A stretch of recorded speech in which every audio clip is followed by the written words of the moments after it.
welcome back to the Girly Girl Bookworm. So today I am so excited to be doing my last 5 reads update for you. Most of these were in a most recent reading vlog, but I figured I can't wait to talk about these books. The last time I did the last 5 reads, and I think the time before that, I had some not so great things to talk about. And this one, every single book in this pile was 4 stars or above. So I feel like my reading has finally started taking a turn a little bit, so I'm really excited to share these with you. So the first book that I have to talk about is The Other Lady Vanishes by Amanda Quick. This is the sequel to The Girl Who Knew Too Much. They're kind of more like companion novels that just happen to take place in the same city, and they kind of have a similar storyline. But I don't want to spoil it too much, but just in case. So the first book follows a woman who kind of has to escape from this. She is a secretary for this woman, and she finds the person that she works for murdered, and so she kind of has to flee, and she takes this journal with her to this Hollywood type of town, and people are then after her. So it kind of and then this one kind of follows a similar vibe of somebody who's running away and somebody who's after her. So it's really fun because it takes place in the I always get the year wrong. I want to say that it's the 30s. And so it's really fun in Hollywood and just that vibe I love. So I was really nervous going into this one though, because I heard a lot of people say that after the first one, this one kind of went downhill. But I actually still really enjoyed it. I found it really engaging and really gripping. And there's a third book that just came out, which is called Tightrope, which I will definitely be getting my hands on. So if you like 1930s, you like Hollywood, you like people that are kind of after each other and things like that, I would definitely check out this series. I think it's a lot of fun. So this got 4 stars from me. Then the next book I read, I'm so mad that I put this off for so long, and that is Dark Matter by Blake Crouch.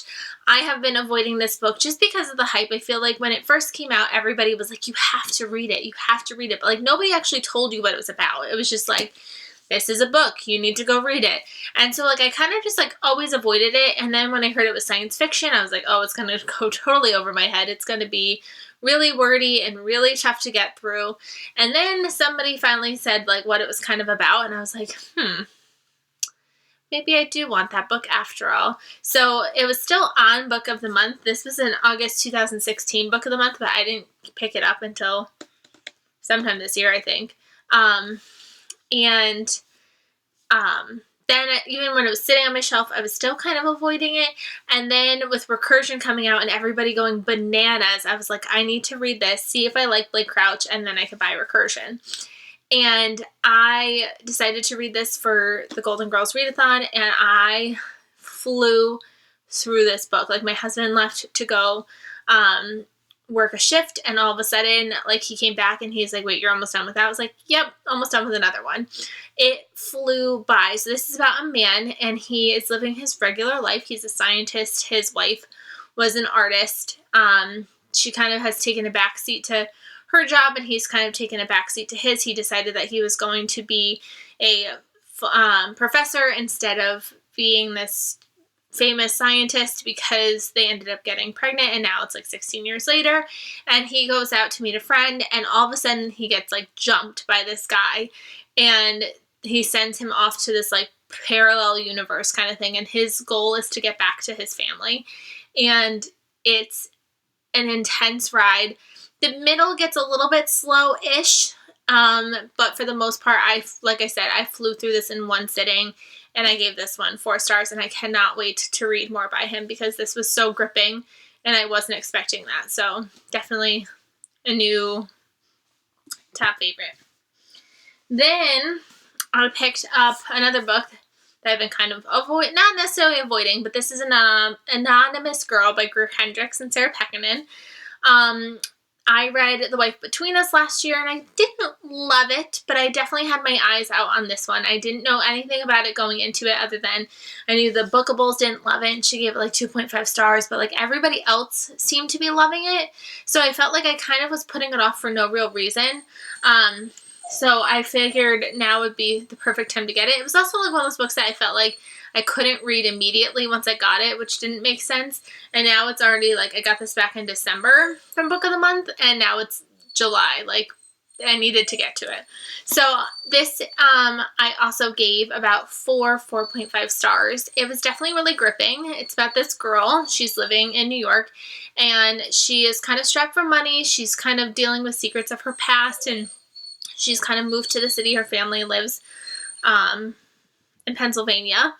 And one day she's like doing freelance makeup, and she ends up finding out about this like psychology study that this girl was like gonna blow off, and like you get $500 for participating.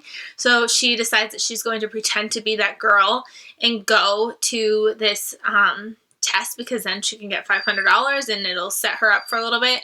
And then she starts getting tied into it, and things start becoming a little crazy.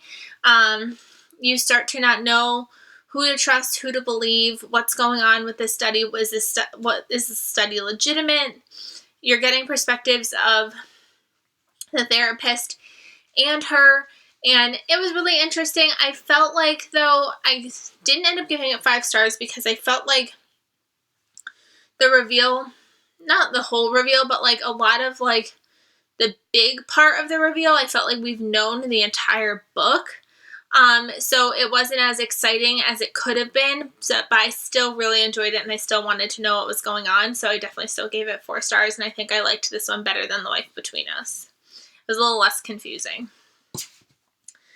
Then I wanted to squeeze one more book into June and one more book into the Golden Girls Readathon, so I picked up Stillhouse Lake by Rachel Caine. This is the first book, and I believe it's going to be a trilogy. The 3rd book just came out. I don't know if there's going to be more after that.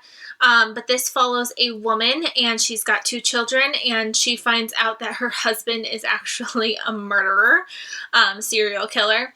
So she has spent the last few years kind of changing her identity and hiding, and she ends up on this lake, Stillhouse Lake, and she gets letters from her husband, and she kind of like always seals them away and kind of avoids them because she knows every 3rd one. He's kind of crazy. So she's trying to adjust to this new life. She's trying to adjust her children to this new life, new names, new identities, all this stuff.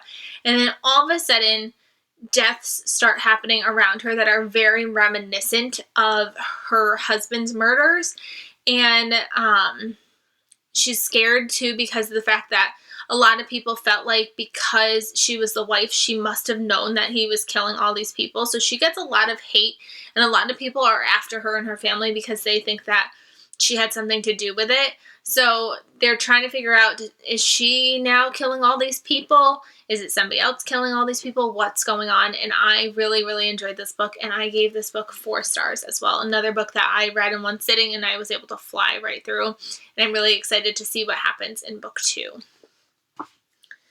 Then the last book that I have to update you on is How to Keep a Secret by Sarah Morgan, and I read The Christmas Sisters by her back in December, and I had been wanting to pick up something else by her because I felt like after that one that she was just going to be one of those women's fiction writers that I love, and I wanted to give her another shot, and this is my 2nd book by her, and I've given both of her books 5 out of 5 stars.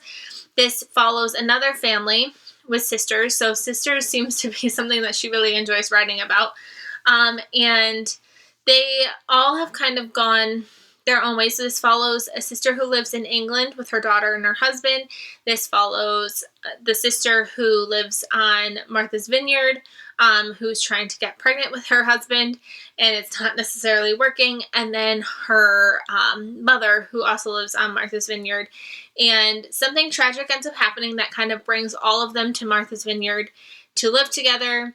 And it's kind of figuring out yourself, figuring out who you are as a person, living through grief, living through secrets, figuring out relationships and different dynamics. And I thought it was really good. And we also it didn't mention it on the back, which I was surprised by, but you actually get Mac, who is one of the daughter that I was telling you about. So the one that lives in London, her daughter also has a perspective, who's a teenager, and we get to see what she's going through and how she's adjusting to moving to Martha's Vineyard and all that stuff.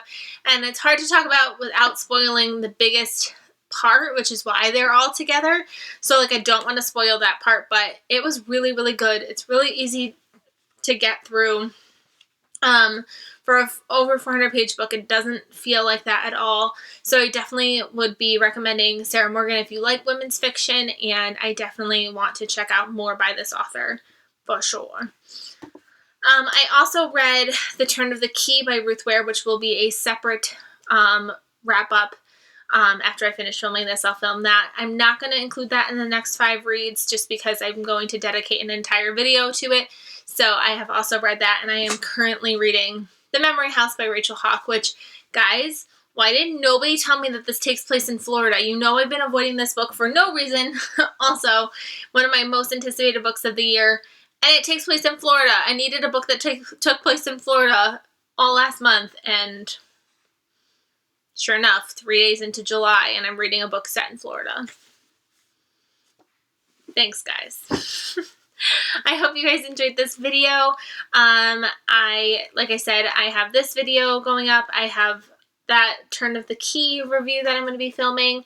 I have a vlog that I'm vlogging right now, so lots of videos coming up in your near future, so definitely keep an eye out for that, and I will see you guys very, very soon. Bye, everybody.